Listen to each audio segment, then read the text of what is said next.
Pakistani film, radio اور stage کی دنیا کا وہ باوقار چہرہ جس نے ہیرو بھی بن کر دکھایا، ولن بھی، اور کردار نگاری میں بھی اپنی الگ پہچان چھوڑی، مگر زندگی کے آخری دن خاموشی، بیماری اور تنہائی میں گزارے۔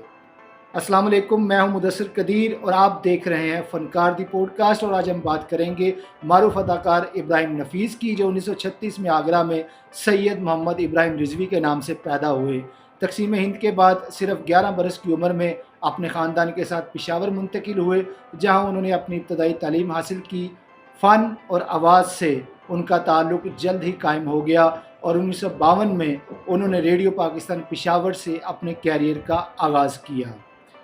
یہاں پر میں آپ کو بتاتا چلوں کہ جب ریڈیو پاکستان حیدرآباد کا آغاز ہوا تو وہ اسٹیشن کے قیام پر وہ پہلے اناؤنسر مقرر ہوئے۔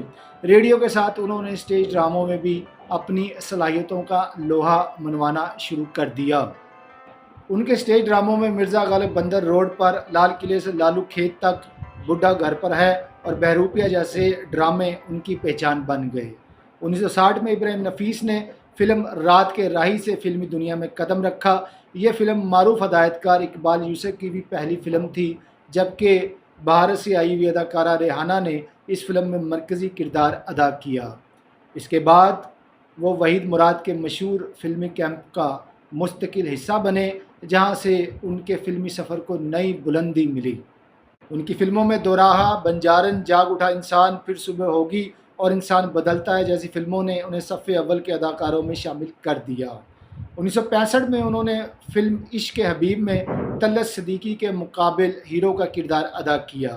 اردو فلموں کے زوال کے بعد وہ دوبارہ کراچی چلے گئے، جہاں اسٹیج اور ٹی وی ڈراموں میں اپنے فنی سفر کا جلوہ دکھانا شروع کر دیا اور اپنی خدمات انہوں نے اس فیلڈ کے لیے مختص کر دیں۔ 20 مئی 2012 کو ابراہیم نفیس کراچی میں انتقال کر گئے۔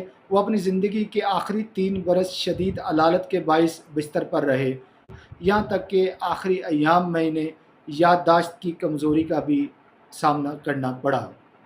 مگر آج بھی جب پاکستانی فلموں کی تاریخ لکھی جاتی ہے تو ابراہیم نفیس کا نام ان فنکاروں میں شامل ہوتا ہے جنہوں نے خاموشی سے، وقار کے ساتھ اپنے فن کو زندہ رکھا۔